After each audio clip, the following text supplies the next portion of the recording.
una definición cuando nos referimos a género. Es lo que acabamos de hacer. Justo el ejercicio es lo que acabamos de hacer. Es un sistema de creencias, de actitudes, de valores, normas, expectativas y comportamientos que se han construido socioculturalmente para los hombres y para las mujeres en un lugar y en un momento histórico determinado, ¿sí? Las que ahora dijeron muy posiblemente van a cambiar y están mutando, ¿no? ¿Por qué es muy importante esto? Porque se generan expectativas y creencias y mandatos y exigencias de lo que debe ser una mujer o de lo que debe ser un hombre. Y esas no necesariamente son iguales para cada uno de los sexos y son desventajosas para uno de ellos, que es en este caso las mujeres. El género no solo determina cómo deben ser los hombres o las mujeres, sino que condiciona, esto es muy importante también enfatizarlo, condiciona cómo deben actuar, pensar y sentir y elegir. Esto es crucial, por ejemplo, para los temas que vamos a ir abordando en siguientes sesiones, pero para los temas de maternidad o de paternidad, está muy condicionada esa elección por el género al que pertenecemos.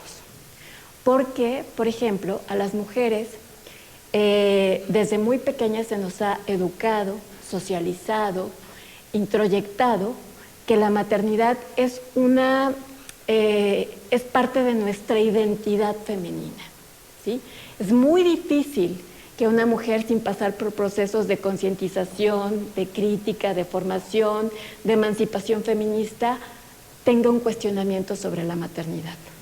Casi que la da por dado, ¿no? Es algo que le va a pasar, es algo que en algún momento va a vivir, no se lo cuestiona, no se pregunta si lo quiere o si no lo quiere, no lo rechaza de entrada, sino es algo que se viene fomentando desde edades muy tempranas.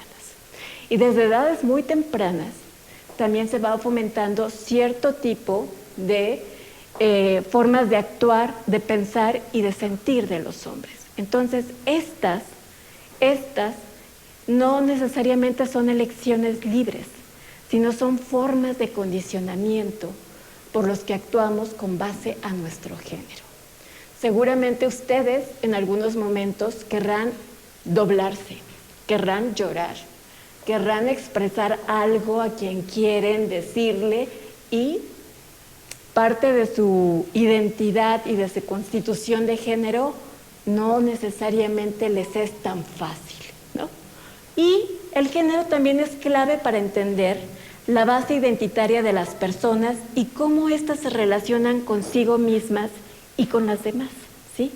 Cómo desde los lugares de dominación y de poder en un sistema patriarcal, los hombres se van a relacionar de cierta forma con los hombres, y ustedes lo mencionaron, ¿no? Desde un nivel de competencia, desde un nivel de control, y cómo también se van a relacionar con las mujeres desde el género y la posición de subordinación en la que se encuentran la mayoría de las mujeres.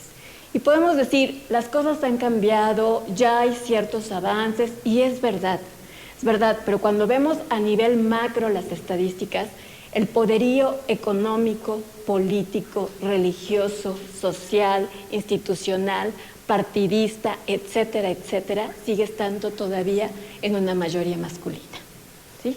Entonces, este ejercicio que hicimos, de eso es, de reconocer cuáles fueron estas creencias, actitudes, valores, comportamientos que le atribuimos a un sexo o a un otro, y eso que le atribuimos es lo que llamamos género. Vamos a dar un repaso rápido sobre el tema de masculinidades porque es crucial para vincularlo con el tema de cuidados que vamos a abordar después. Otra definición de masculinidad de Luis Bonino, un español, un estudioso de las masculinidades, y también que Luis Bonino tiene muy buenos textos sobre temas de violencia de género. Lo reconoce desde un enfoque sociológico también y dice, es una arbitraria construcción social resultante de la organización patriarcal y del dominio masculino en las relaciones de género. Entonces la sitúa, y la sitúa muy bien en el marco del patriarcado y del dominio masculino de las relaciones de género.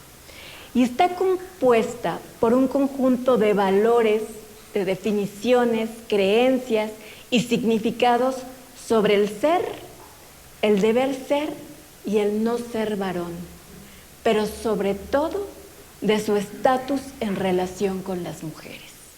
Entonces, lo que marca la masculinidad, justamente en el marco de un contexto patriarcal que significa un sistema todavía de dominación y de control de los hombres sobre las mujeres en diferentes ámbitos, es que dicta lo que debe ser, lo que no debe ser un varón y lo que ya está siendo. Bueno, pues cuidados. ¿Cuáles son los antecedentes de los cuidados como concepto, como término? Desde luego que vienen impulsados y reconocidos en una agenda feminista, ¿sí? Y sus antecedentes están en la economía.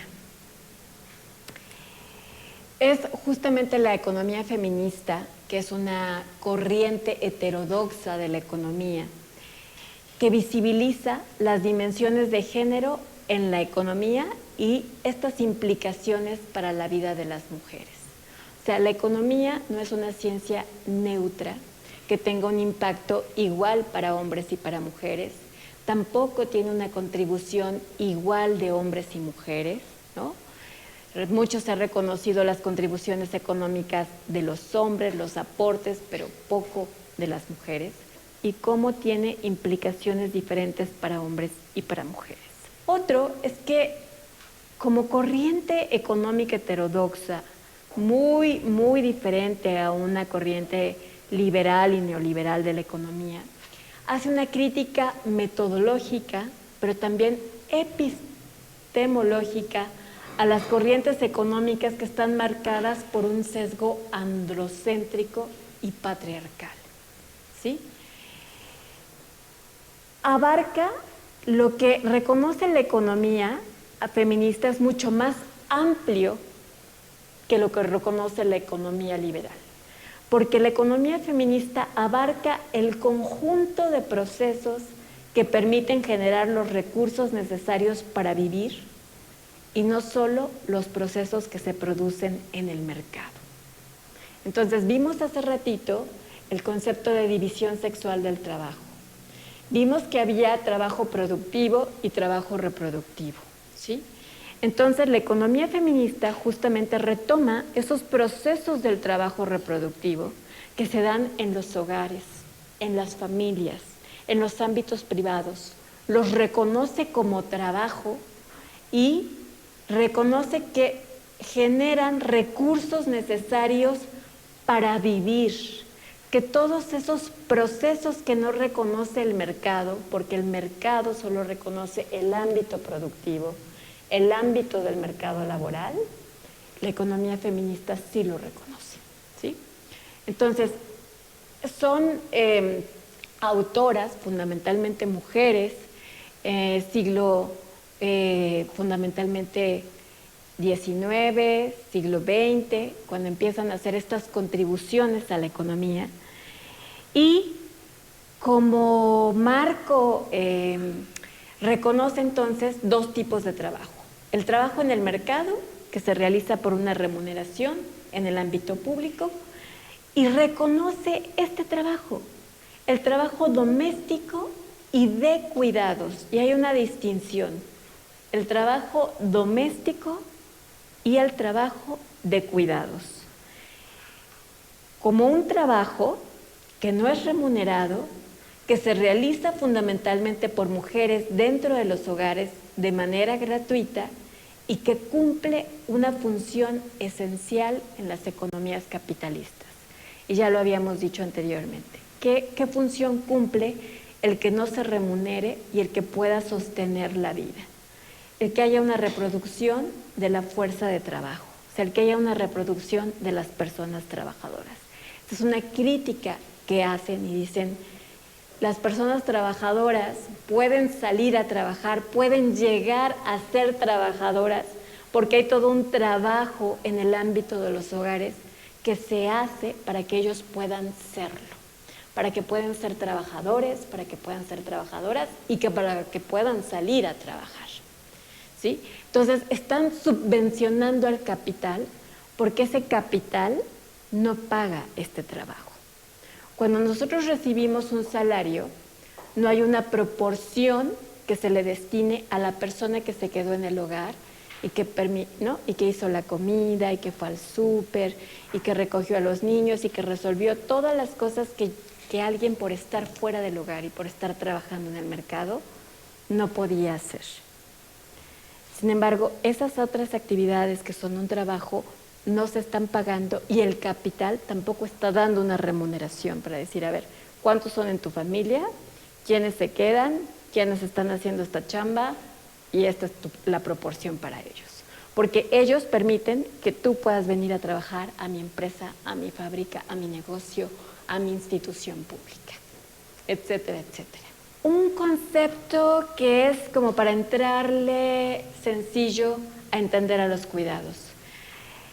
Son las actividades que se realizan, pero también son las relaciones que se entablan para satisfacer las necesidades materiales y emocionales de las personas.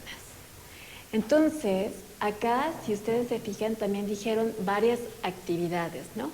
O sea, proteger, poner límites, pero también refirieron a estas relaciones, ¿no? Estar bien, procurar que no se rompa, ¿sí? No solamente son actividades, son también relaciones. Y como relaciones son también necesidades materiales las que cubren los cuidados y necesidades emocionales las que cubren los cuidados. Inclusive a mí me sorprendió que se refirieron más a actividades en este grupo, a algo más práctico, y es muy distintivo cuando hago esa pregunta en un grupo de mujeres que surgen ahí el mundo de emociones, ¿no? Esto, pero es en un nivel más emocional.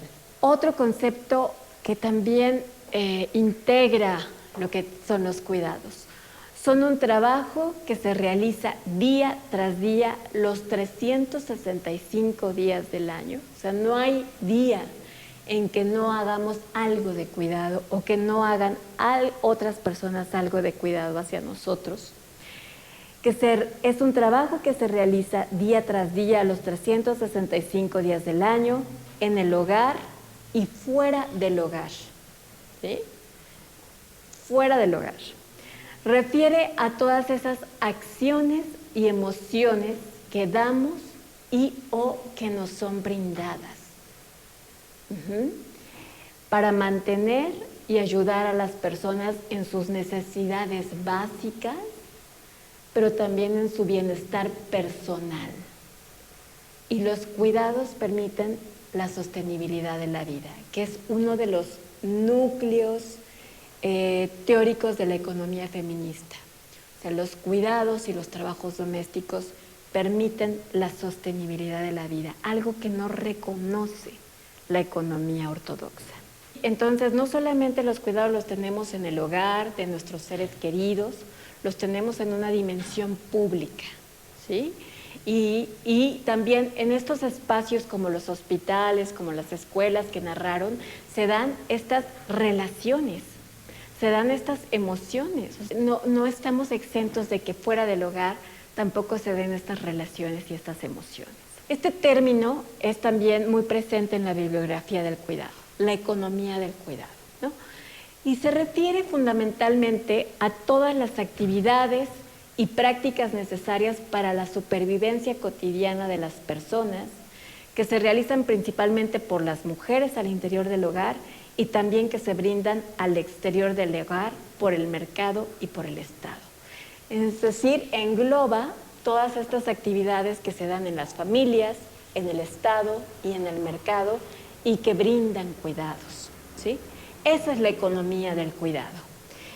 ¿Qué incluye estas actividades y prácticas? Lo que aquí también mencionaron, el autocuidado, ¿no?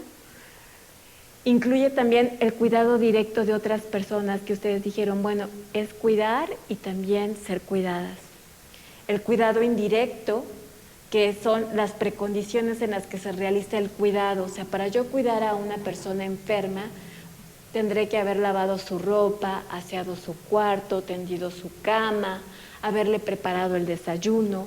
A eso se refiere el cuidado indirecto, ¿no? Todas esas actividades previas que te permiten cuidar. Y implica también la gestión del cuidado, que es la gestión que se da a nivel mental, que es la planeación, la organización, la coordinación mental, la supervisión.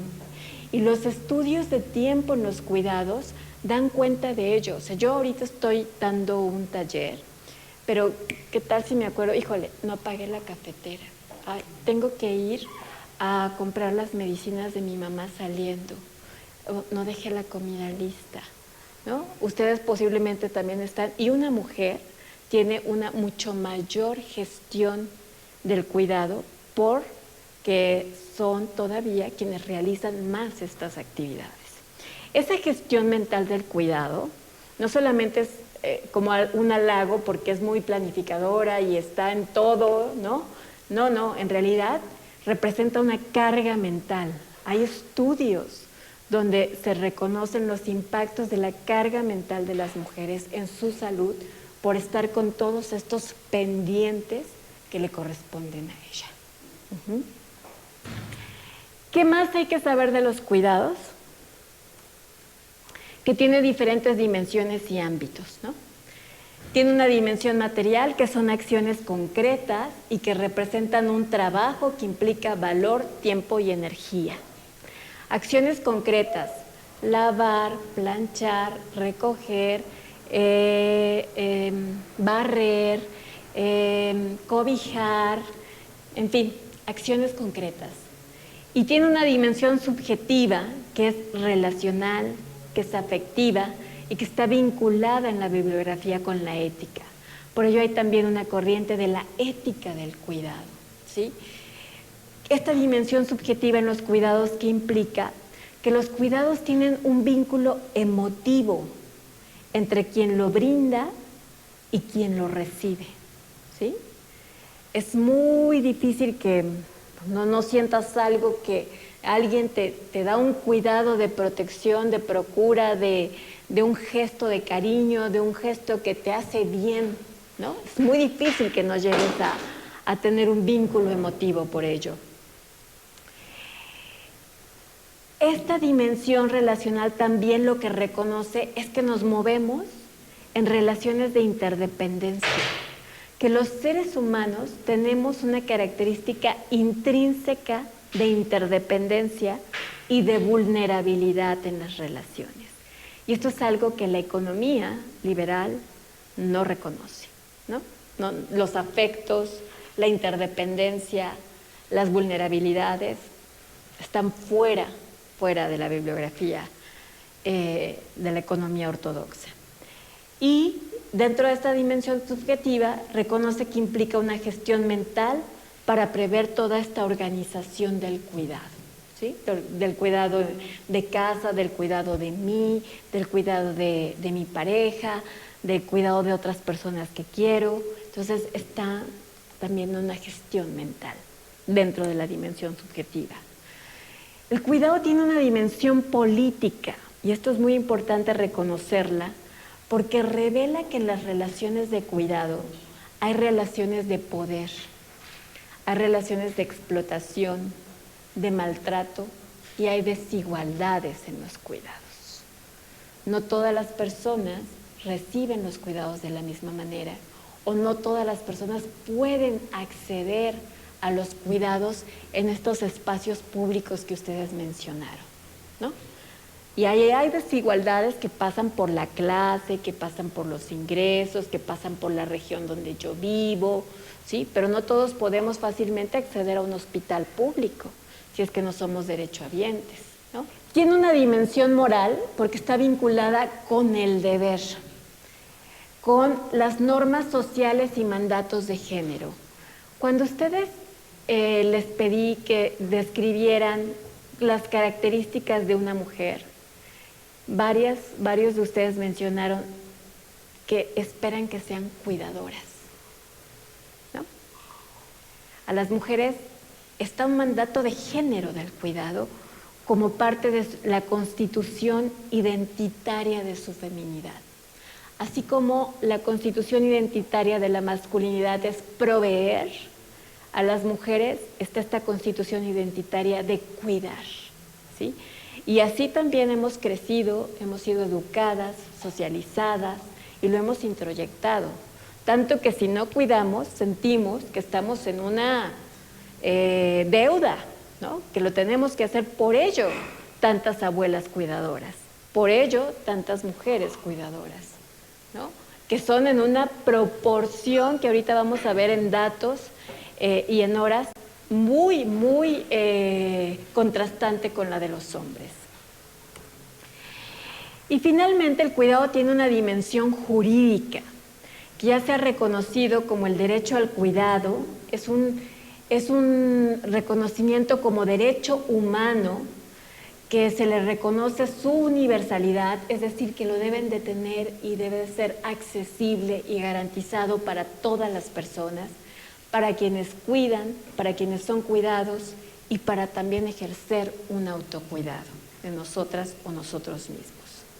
Como derecho al cuidado está reconocido en estos instrumentos internacionales, en la Convención Interamericana sobre la Protección de los Derechos Humanos de las Personas Mayores y en el Consenso de Santo Domingo, bueno, que es un instrumento internacional, aunque no sea vinculatorio, el primero sí lo es. Ya también se reconoció en la Constitución Política de la Ciudad de México y como derecho tenemos ciertas ventajas. ¿Por qué? Porque al ser un derecho, el Estado tiene que habilitar obligaciones, ¿no? O sea, tiene que hacer cosas y tiene que limitarse a hacer otras para que se garantice y para que otros no lo violen, ¿no? Para que no lo pisen, para que no lo vulneren. Entonces, al ser un derecho, así como lo es la educación, como lo es la salud, bueno, el Estado tiene que entonces crear escuelas públicas, ¿no? Hacer procesos de formación de docentes, tener programas de contenidos públicos. Igualmente en el cuidado tienen que hacer muchas cosas para que esto se garantice de manera universal. Es un buen indicio que esté reconocido en un instrumento internacional vinculatorio como la Convención Interamericana sobre la Protección de los Derechos Humanos de las Personas Mayores, porque al estar reconocido en un instrumento internacional que los estados firman, los estados están obligados a garantizarlos independientemente de que no está reconocido en nuestras constituciones o leyes, ¿no? Esa es que gran parte de el impacto que tuvo la reforma en derechos humanos en 2011, la reforma que tuvo México.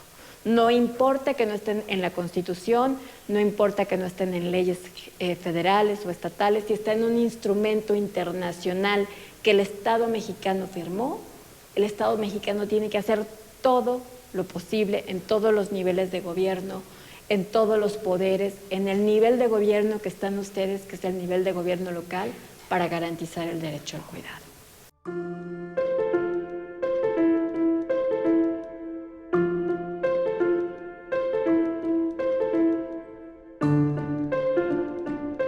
Ese concepto del hombre tan moderno que ayuda a su mujer en casa ya está muy obsoleto, o al menos debería estar obsoleto, porque cuando decimos que nosotros os ayudamos a vosotras en las tareas de casa, estamos dando por sentado que es vuestra responsabilidad, no la nuestra.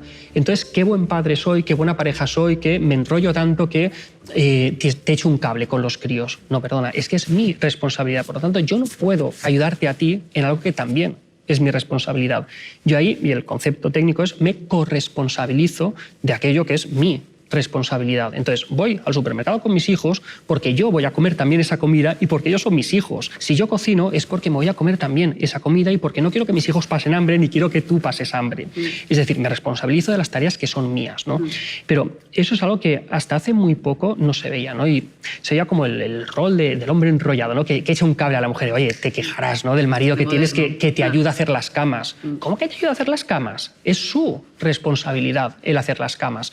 Yo lo que no quiero es, en mi casa, darle un modelo a mis hijos en los cuales ellos piensen que la cocina es cosa vuestra, o que piensen que limpiar los váteres os toca a vosotras, o que piensan que nosotros simplemente estar sentados en el sofá, bebiendo cerveza y viendo el fútbol, ese es nuestro rol como padres. No, los padres somos mucho más que eso. Los padres no solamente proporcionamos recursos, como se hacía antes, sino que los padres educamos, coeducamos, y lo hacemos de una manera emocional también. Transmitimos emociones, transmitimos valores y tenemos que hacerlo de esa manera compartida en el núcleo familiar, transmitiendo que no hay nada más allá de la lactancia materna, por propia definición, que sea de uno o de otro. Todo lo podemos compartir. Lo que todavía se nos pasa mucho por encima es el tema de el marido voluntarioso, ¿no?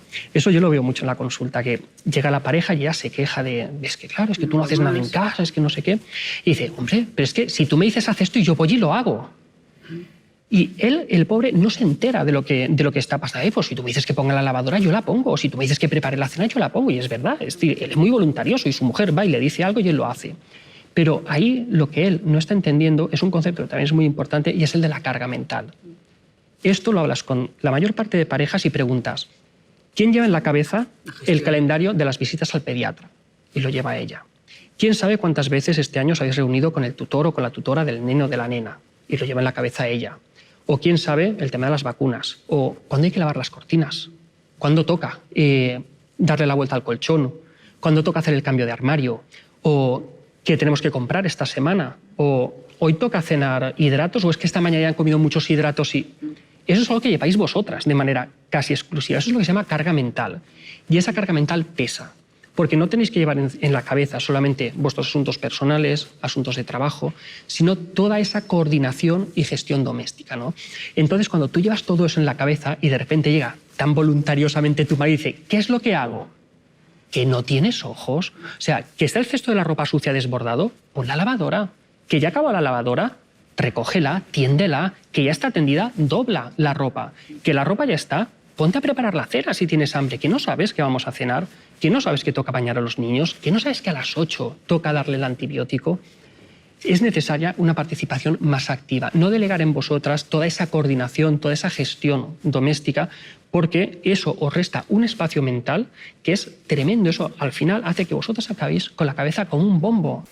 Ok. ¿Comentarios? Me cayó el 20 de decir, a ver, no te estoy ayudando, no te estoy haciendo un recondenado favor. No, entonces no te preocupes, yo lo hago. Me dice, ¿a qué te refieres con que tú lo haces pero no me haces un favor? Digo, sí, o sea, porque esa ropa que está en la lavadora es tuya y es mía. Entonces también me estoy haciendo responsable de una tarea que a mí me beneficia, no solamente a ti. Entonces, ahorita así como que ya me hizo clic otras cosas. Y algo que si yo no había visto, y yo no he llegado a ese punto, o sea, y soy honesto en esa relación de las tareas domésticas, soy de verdad totalmente participativo. Lavo, plancho, hago de comer, un montón de cosas. Pero no había caído yo en la cuenta de la gestión mental. Eso sí, realmente para mí es un concepto que acabo de descubrir. Porque regularmente sí ella es la que dice, oye, no hemos ido a hacer mercado. Oye, hay que ir a recoger unas cosas con mi mamá. O sea, sí, ese cronograma lo trae ella. Y entonces esto me da una nueva ventana para, digamos, en mi ámbito personal y familiar, decirle, oye, ¿qué te parece si compartimos esa carga mental? No solamente la de ejecutar. Eso es lo que a mí me deja. Ok. Gracias. No, al contrario. Muchas gracias, Héctor. ¿Quiénes proveen cuidados? Fundamentalmente se han reconocido 4 agentes. Las familias en los hogares, y dentro de este está marcadísimo que son las mujeres. Las mujeres en las diferentes etapas de vida, desde muy niñas se empiezan a cuidar, siendo adolescentes, siendo novias, siendo madres, siendo abuelas, ¿sí? También proveen cuidados el mercado, y obviamente estos son privados, a los cuales muy pocas personas pueden llegar porque los servicios de cuidados también son caros, aunque son muy mal pagados para quienes los brindan. Los proveen también las comunidades. Hay experiencias autogestivas de comunidades, y estas surgen fundamentalmente ante la omisión estatal. Ante la falta de servicios públicos, las comunidades se organizan. Y los provee el Estado. El Estado, con las limitaciones, hay muchos estudios cada vez más sobre las coberturas que alcanza el Estado en los cuidados, y son coberturas muy bajas, ¿no? Es algo que el Estado tiene que hacer una inversión cada vez más importante y contundente en este tema. Entonces, ¿por qué los cuidados se han convertido en un problema público? Porque están en la agenda feminista, porque hay una marcha del 8 de marzo que es también la marcha, ¿no?, con el lema de los cuidados, por varios temas, pero hay que, no voy a presentar datos porque sería imposible para el tiempo que teníamos previsto, pero hay que mencionarlos. Ha habido cambios sociodemográficos de manera muy importante, cada vez hay en América Latina y también en otros continentes una población en mayor nivel de dependencia. O sea, la población adulta mayor está creciendo en un nivel mucho mayor que otro tipo de población. Entonces tenemos población dependiente adulta mayor y población dependiente de niños y niñas como los polos más altos en porcentajes de población en dependencia. Hay cambios en las familias, cambios en la estructura de las familias, sea que hay familias nucleares donde las jefas, donde hay un mayor número de jefas de hogar, hay cada vez más un número de divorcios, de personas en situación de unión libre, hay cambios al interior de los roles de esas familias, ¿no?, en las cuestiones de poder, de decisión. Entonces, estos cambios al interior también impactan en los cuidados. Hay necesidades de la población dependiente, como la que dijimos, adultos mayores, niños y niñas, pero también personas con discapacidad, enfermedades crónicas, degenerativas, y eso no implica que solamente la población dependiente requiere cuidados. Todas las personas requerimos cuidados, pero ellos lo requieren en mayor medida. Hay un tema central que es la incorporación de la mujer al mercado de trabajo, y esta incorporación ha sido importante en cuanto al incremento que se ha dado en las últimas décadas en México, y eso implica que las mujeres que antes se quedaban en el hogar ahora han salido a trabajar y han dejado de cuidar. No, siguen cuidando, de manera que tienen dobles o triples cargas de trabajo, ¿sí? Pero tienen un tiempo más reducido para cuidar, eso es cierto. Hay insuficiencia de políticas públicas, ¿no?, insuficiencia de presupuestos públicos. Hay un tema migratorio que nos ha llevado a quienes están en estos temas a reconocerlo como una cadena global de cuidados. Y es decir, que hay países en América Latina, en Centroamérica, que están migrando en mayor medida, como pueden ser Centroamérica, Honduras, Nicaragua, El Salvador, o propio México hacia Estados Unidos, y migran los padres o las madres, o ambos, y los hijos y las hijas quedan a cargo de familias, de las abuelas, de las tías, de las amigas más cercanas. Y esto es un fenómeno, ¿no? Por ello se llama una cadena global de cuidados. Muchas mujeres van a cuidar a otros países y dejan a sus hijos o sus hijas en cuidado de la madre o de la abuela. Hay rupturas en los roles de género, igualmente hay una mayor independencia, autonomía de las mujeres, y también una reserva a no asumir todas las labores domésticas. Y todos estos factores y algunos más es lo que se denomina la crisis de cuidados. ¿Qué desigualdades presentan los cuidados de género? Hay más mujeres que cuidan tanto en los hogares como en el sector público.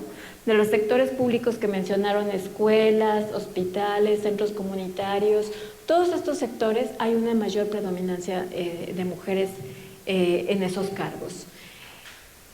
Hay una desigualdad intergeneracional. Las mujeres cuidan en todos los ciclos de vida. Empiezan desde muy niñas y hay también estadísticas de cómo cuidan en mayor medida que los niños y cómo no dejan de cuidar en las diferentes etapas de vida que tienen. Hay desigualdades sociales. Ante una muy baja provisión pública, hay una población que se queda sin cuidar porque no puede pagar estos servicios de cuidados en el mercado y tampoco alcanza el Estado a brindárselos pública y gratuitamente. Hay desigualdades laborales porque hay trabajadoras formales o informales que entonces tienen servicios de cuidados, tienen licencias de paternidad, tienen licencias de maternidad, tienen guarderías, pero todos los trabajadores informales no tienen una serie de beneficios en servicios de cuidados.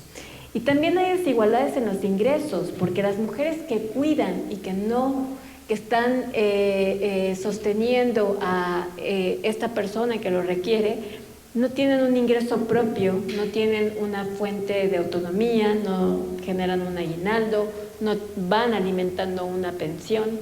Entonces, por supuesto que también se da una desigualdad de ingresos. El promedio de horas a la semana que la población de 12 años o más cuida en función del sexo. Si se fijan, acá están las mujeres cuidan 30 horas en promedio a la semana y los hombres, o sea, las mujeres hacen 30 horas de trabajo doméstico no remunerado para el propio hogar, 30 horas a la semana y los hombres hacen 11 horas.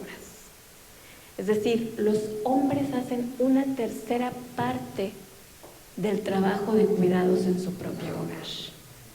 Cuando vemos las desigualdades de ingresos, vemos que las mujeres más pobres cuidan más, es decir, aquí están los 5 quintiles en los que se dividen los ingresos en la economía. El quintil 1 son de las personas que tienen menos ingresos y el quintil 5 son de quienes tienen más. Y si se fijan, las horas semanales de las mujeres en el quintil 1 son 44 horas, casi 45, y las que están en el quintil 5 son 33 horas. Es decir, tienen más carga de horas de trabajo de cuidados las mujeres más pobres y con menos ingresos. Esto va aumentando un poco y va bajando hasta el quintil 5, ¿sí? Y en los hombres, si se fijan, es casi homogéneo. Independientemente del nivel en el que están, tanto el quintil 1 como el quintil 5 están igual en el número de horas. No acontece eso en las mujeres. Es un dato súper importante que los hombres en los diferentes estratos socioeconómicos cuiden el mismo número de horas, ¿no?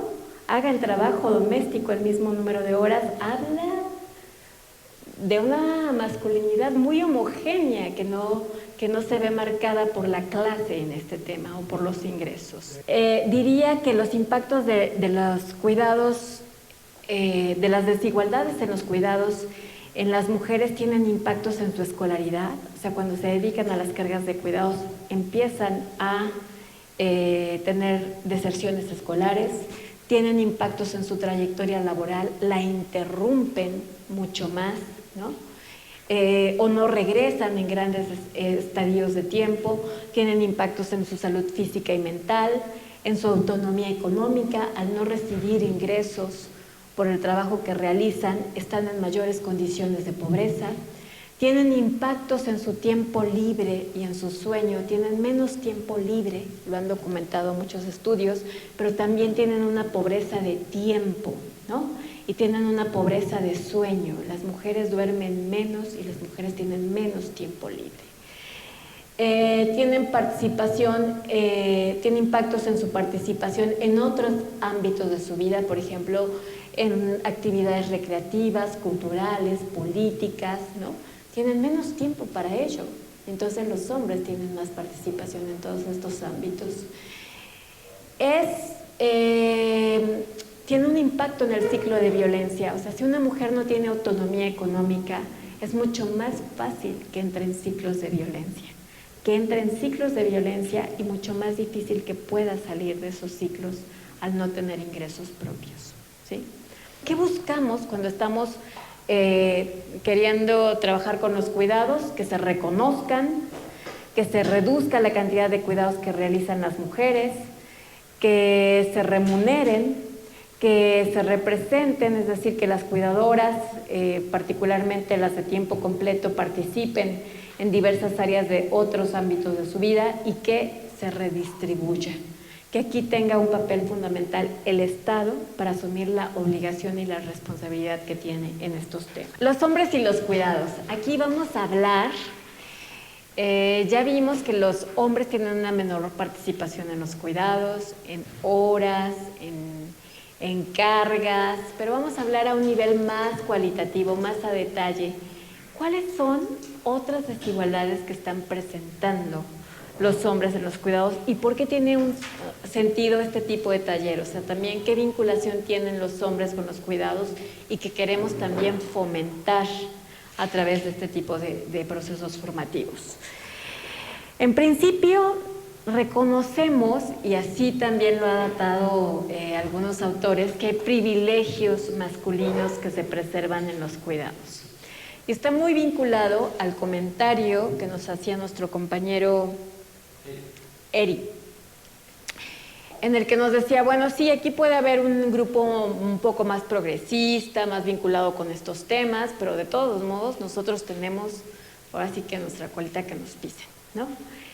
Los privilegios masculinos en los cuidados, uno de los autores que lo identifica y que tiene una denominación para esto es Luis Bonino, este español que vimos también en láminas pasadas, y en el que dentro de lo que él denominó micromachismos, él fue el autor que utiliza esta denominación, y no para que no describe a machismos muy pequeños, no estamos hablando como de cosas que no tienen importancia, no, son micromachismos porque se dan en el ámbito de lo privado, en el ámbito de las relaciones de pareja, de las relaciones familiares, de las relaciones más cercanas, ¿no? Y se han naturalizado y parecen imperceptibles, y por eso es que no sean graves, ¿no? Sino que están ahí en este micro relación, y por ello denominó micromachismos. Hay una categoría que hace de 3 micromachismos, y uno de ellos son los micromachismos coercitivos.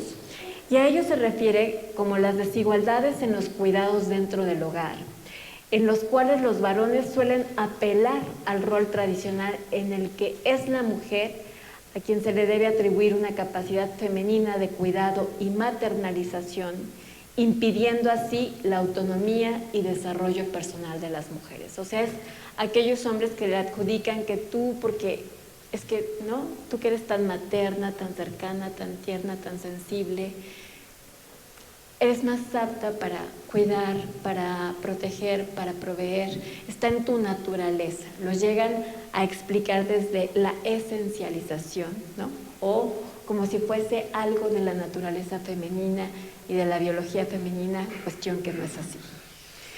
Y reconoce que la distribución de las cargas de cuidados no es equitativa, puesto que muchas de las actividades a las que se incorporan los varones padres suelen ser concebidas como ayuda a la mujer madre y no propiamente como una responsabilidad paterna. Parte de lo que veíamos en el video, ¿no? De lo que ustedes también han narrado, que bueno, no es ayuda lo que ustedes hacen en casa, algunos de ustedes, pero es este apelar al rol tradicional de que las mujeres, como se describió, tienen más sensibilidad, más ternura, más empatía, y no es así. Dijimos que la masculinidad es una construcción sociocultural y la feminidad también es una construcción sociocultural. Por lo tanto, tanto hombres como mujeres podríamos tener la misma empatía, emocionalidad, sensibilidad, ternura en los temas de cuidados. Cuidar no tiene el mismo costo para los hombres que para las mujeres trabajadoras. O sea, no modifica sustancialmente sus vidas y sus trayectorias laborales. Hay una denominación dentro de los cuidados que se llama los malabares del cuidado, ¿no? Porque son estos malabares que las mujeres tienen que hacer para salir a trabajar, para regresar, para cocinar, para ir por los niños, para pasar por el medicamento, para hacer la comida, Entonces, ¿no? Estas imágenes de mujeres pulpo que no hay que felicitar, que no hay que congratular, que no hay que decir puedes con todo, en realidad qué pena que una mujer tenga esas cargas de trabajo y tenga que hacer este nivel de malabares y sea una mujer pulpo. Entonces, los hombres no se ven en esa circunstancia ni tampoco modifican sus trayectorias laborales. Cuando hay un hijo o una hija, sí se puede entender pues la licencia de maternidad que tiene la madre, pero quienes dejan de trabajar fundamentalmente son las mujeres, ¿no?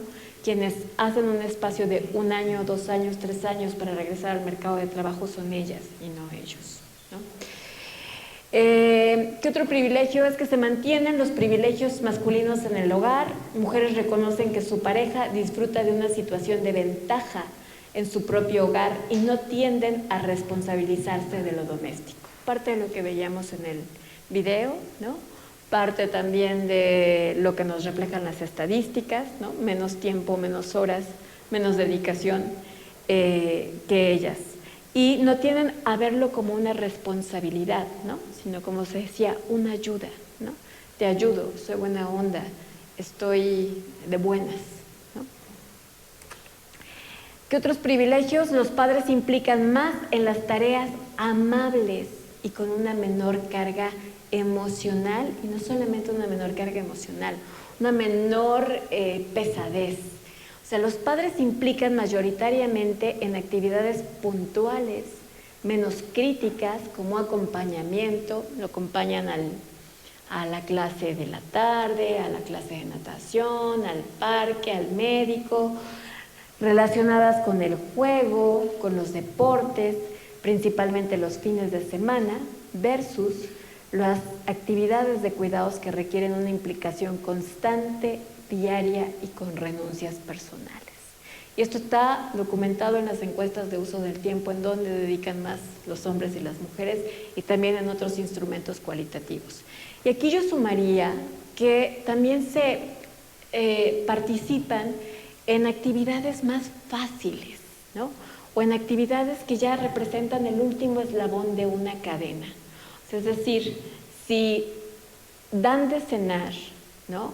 Fue la mujer quien fue al súper, quien cocinó los alimentos, quien hizo la cena, quien preparó la casa para que estuviese limpia y se sentara a cenar, entonces él sirve la cena, ¿no?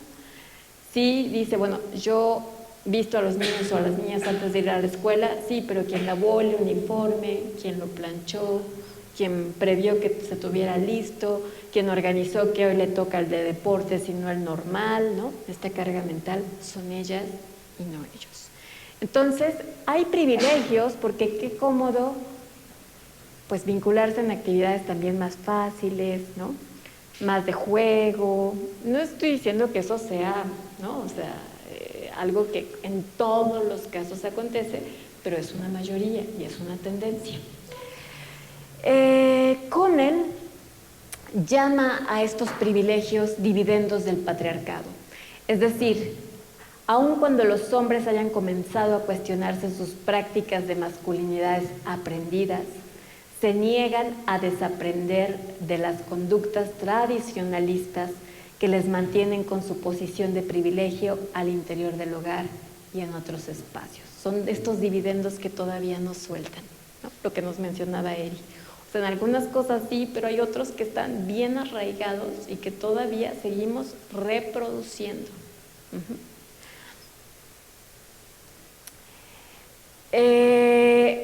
Algunas resistencias masculinas en los cuidados que se han documentado, hay una victimización por su implicación en los cuidados, o sea, les cuesta más que a las mujeres sentir las tareas de cuidado como propias. Y hay muchas frases que lo ejemplifican, ¿no? O sea, ay, no, es que yo no me siento capaz, es que siento que no lo hago tan bien como tú, es que como que no me sale, ¿no? El bañarlo, cambiarlo. Buscan recursos y servicios externos, mientras que las mujeres que asumen esa responsabilidad como propia y generalmente soledad. O sea, ellos pueden y tienen la posibilidad también de pagarlo más, ¿no? De delegarlo y de delegarlo en una mujer. Y seguramente, como lo vimos, en una situación de trabajo informal.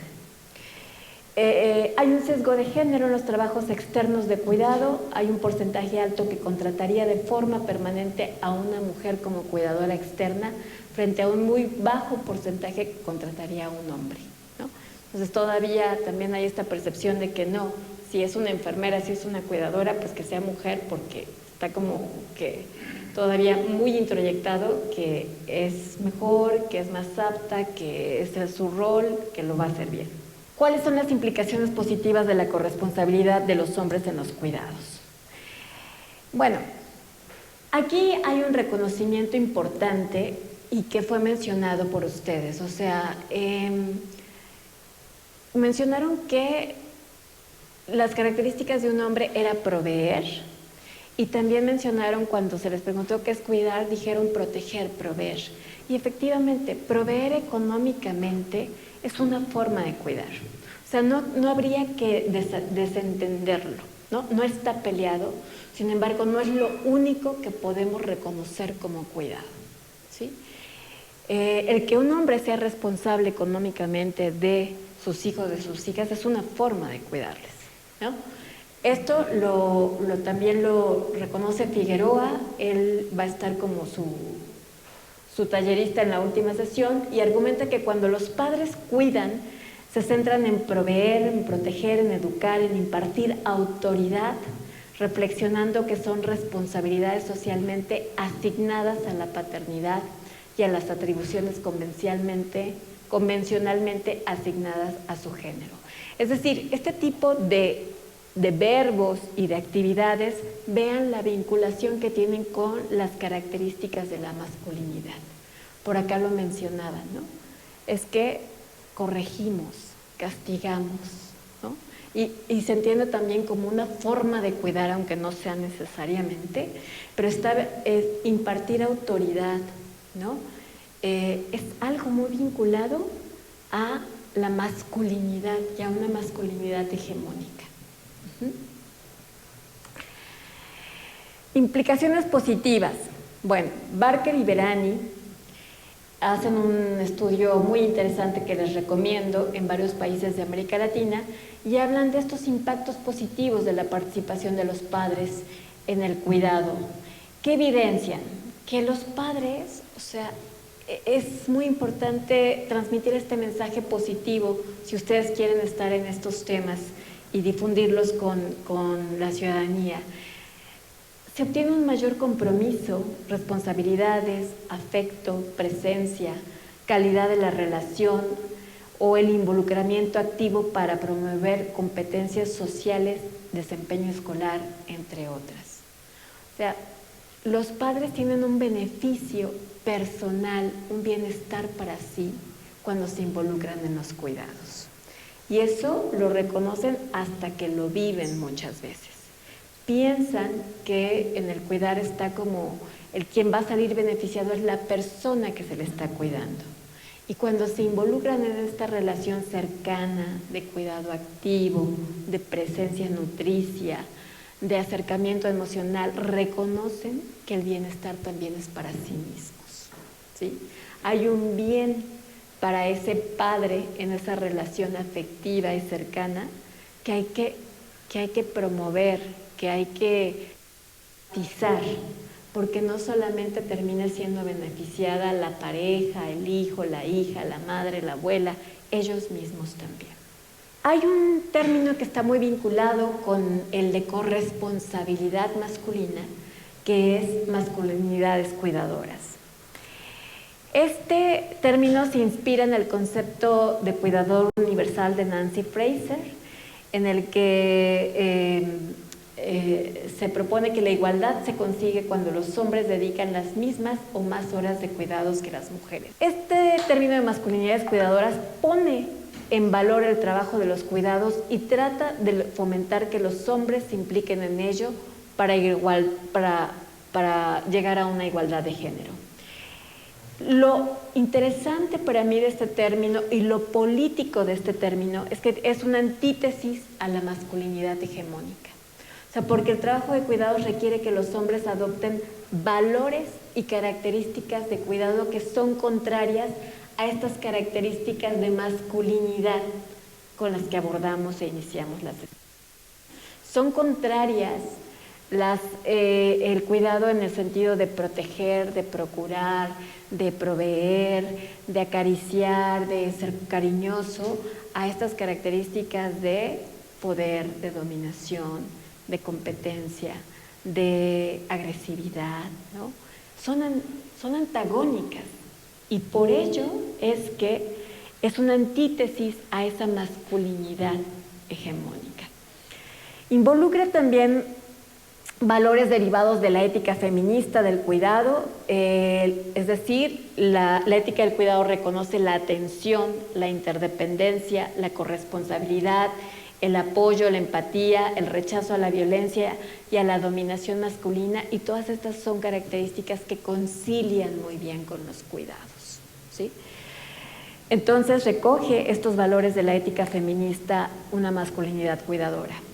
Permite desarrollar la facultad de expresar los propios sentimientos, emociones y salir también de esta característica de control, de rigidez, de no expresividad.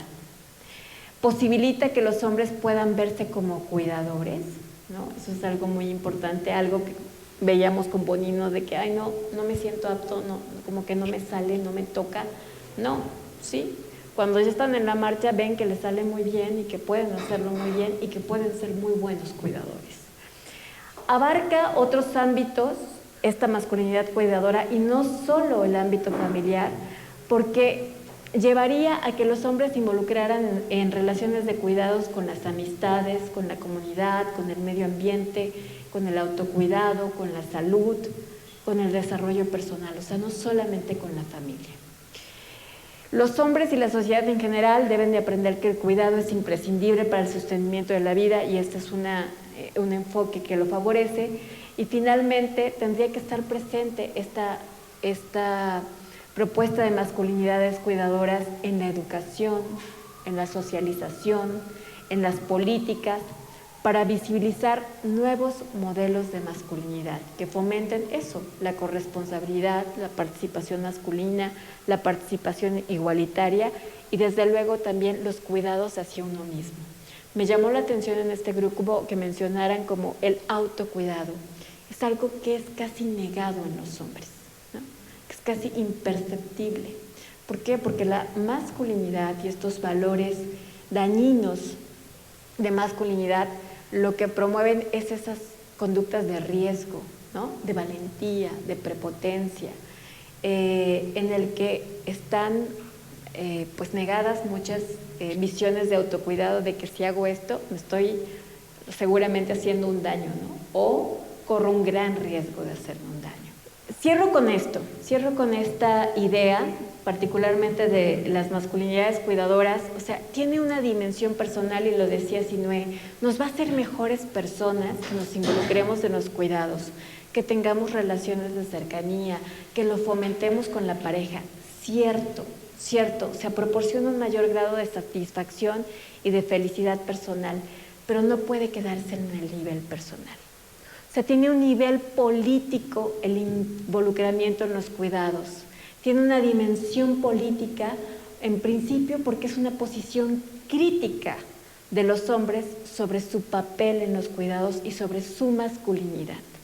El que ustedes estén ya reflexionando y acercándose a otro tipo de conductas, de hombres, de valores, es una posición que empieza a criticar una masculinidad hegemónica. Hay estructuras de poder asociadas al patriarcal que son antagónicas, ¿no? A esta postura de masculinidad cuidadora. La dimensión política también refleja que hay privilegios masculinos en los cuidados como los que acabamos de ver, que hay dominación de hombres y subordinación de las mujeres, y por ello es algo que tendríamos que estar también criticando, reflexionando y deconstruyendo. Y hay una dimensión política porque no lo deja en el nivel de que se resuelva en lo individual. No podemos, esto es algo que quiero enfatizar muchísimo, llevar el tema de los cuidados a que se resuelva al nivel de la pareja, ¿no? A que nos distribuyamos las cargas entre mi pareja y yo. No. no debe de quedarse ahí, es una parte de la solución, pero no puede ser toda la solución. Tiene que trascender la responsabilidad de cargas en la pareja y llevarlo a una dimensión de esto se tiene que redistribuir con el Estado y el gobierno siendo responsable, a través de políticas públicas que fomenten masculinidades corresponsables y cuidadoras, ¿sí? Y que las políticas, ustedes que están en gobierno y que tienen la oportunidad de hacer ciertas acciones, ciertas medidas con la ciudadanía, no las dirijan cuando se trate de cuidados solamente a las mujeres. El público femenino no es el único público objetivo, son también los hombres. Por ello este taller, por ello este proceso formativo, porque tenemos cada vez más que involucrarles, aunque cueste mucho trabajo convocar a hombres, ¿no? Tú lo sabes y nosotras lo sabemos. Cuesta muchísimo trabajo convocar a hombres. Pero si hacemos acciones de cuidados, también involucremos a los hombres. Habrá acciones que se dirijan para las mujeres, habrá acciones solamente para los hombres y habrá acciones mixtas. Y de eso se trata este tipo de políticas que ustedes podrían tener la oportunidad de implementar. Por ejemplo, solamente algunas ideas. Algunas estarán en su nivel de implementación, otras no, pero el permiso de paternidad de larga duración, que sea pagado e intransferible. ¿Cuántos días es el permiso de paternidad en México? 5 días. Exactamente. ¿Cuántos días tiene permiso de maternidad una mujer? 90 días. ¿Cuántas semanas es lo que establece la OIT como mínimo en las licencias parentales? Es decir, tanto para hombres como para mujeres. 14 semanas. México está en 12, ¿no? En 90 días, 12 semanas. Tenemos todavía que elevar y esas 14 semanas tendrían que ser 14 semanas para mujeres y 14 semanas para hombres. Esa es la propuesta de quienes han llegado como en ese nivel de avance. Los mismos tiempos, en 5 días, ¿qué posibilidades vas a tener de cuidar? ¿No? En realidad hay una pérdida también en los hombres cuando están desapegados de estos temas. Hay una pérdida en los afectos, en los procesos ¿no? de cercanía de alguien que quieres. De hecho, en los países donde las licencias parentales tienen los mismos días, se ha logrado que no se den en los mismos periodos, o sea, que no tomen el papá y la mamá en el mismo momento la licencia, sino que lo tomen en momentos diferentes, justamente para que se haga cargo quien le toca, porque si está el papá y la mamá, se comprobó que quien seguía siendo más responsable era la mamá, ¿no?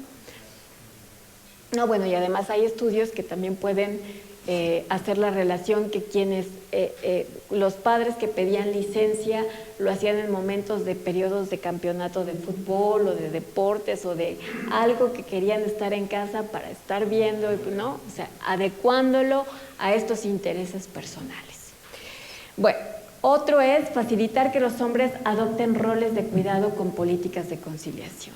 Tiene que haber políticas de conciliación de tiempo, de trabajo en familia, liberar a las mujeres, pero también a los hombres, para que puedan tener más tiempo para dedicar a su casa, a su hogar, a los cuidados.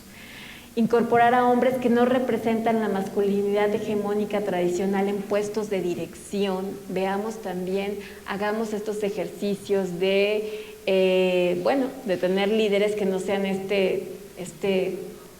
personalidad, ¿no? De prepotencia, de autoridad, pero de una autoridad, digamos, malsana, ¿no? Mal llevada. O sea, tenemos también que ir generando otras representaciones de la masculinidad que salgan de aquella que hace daño a quien la ejerce y a quienes la reciben, y que puedan ser direcciones, liderazgos mucho más flexibles, sin menos rigidez, más comprensivas, más sensibles, ¿no? Hay que promover la cultura del cuidado en las organizaciones y entre los hombres. Por ello tiene sentido para nosotras este taller. Por ello es que nosotros también tiene sentido que sean puros hombres, aunque nos cuesta mucho trabajo, aunque nos decían, no tengo, ¿no? No, en el área de género son puras mujeres. Teníamos que recurrir a otras áreas para que ustedes estuvieran aquí.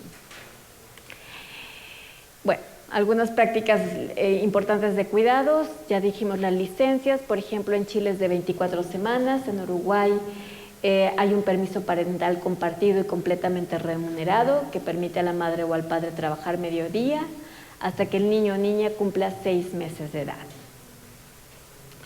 Licencias por enfermedad, México la tiene, pero particularmente con niños o niñas que están diagnosticados con cáncer y tendría que pasar a tenerla para cualquier enfermedad, que no se agrave inclusive, ¿no? Sino que se enfermó y requiere que el papá o la mamá lo cuide y que los papás y las mamás tengan tiempo y tengan esas licencias para cuidar y que sean remuneradas. Estos son algunos servicios públicos de cuidados que son parte de la responsabilidad estatal. Guarderías, que son las más conocidas, pero hagamos guarderías también con tiempos afines a los mercados de trabajo, ¿no? Jardines de niños, aquí escuelas de tiempo completo y de jornada ampliada es un gran programa para liberar a tiempo a las familias, para liberar de tiempo, para liberar del tiempo también de comidas, para un tema de ingreso familiar y de economía familiar, porque bueno, los niños y niñas tienen que comer allí y lamentablemente esto desapareció hasta hace muy poco. Centros de atención múltiple para personas con discapacidad, comedores populares, comedores comunitarios, comedores sociales. Si ustedes tienen en su colonia y que son gratuitos o que cuestan 10 pesos, es una gran medida de cuidados, de liberación de cargas, de liberación de tiempos, de ahorro a la economía familiar. Centros de día, albergues, residencias para el cuidado de personas adultas mayores o de personas con discapacidad, por mencionar algunas. En el ámbito en el que ustedes están, en el área en el que ustedes están, vamos a concluir este taller en la última sesión con un espacio al final para que hagan una propuesta de qué podrían proponer al interior de su alcaldía. No me despido sin antes saber si tienen algún comentario, alguna pregunta, algo antes de irnos de esta sesión.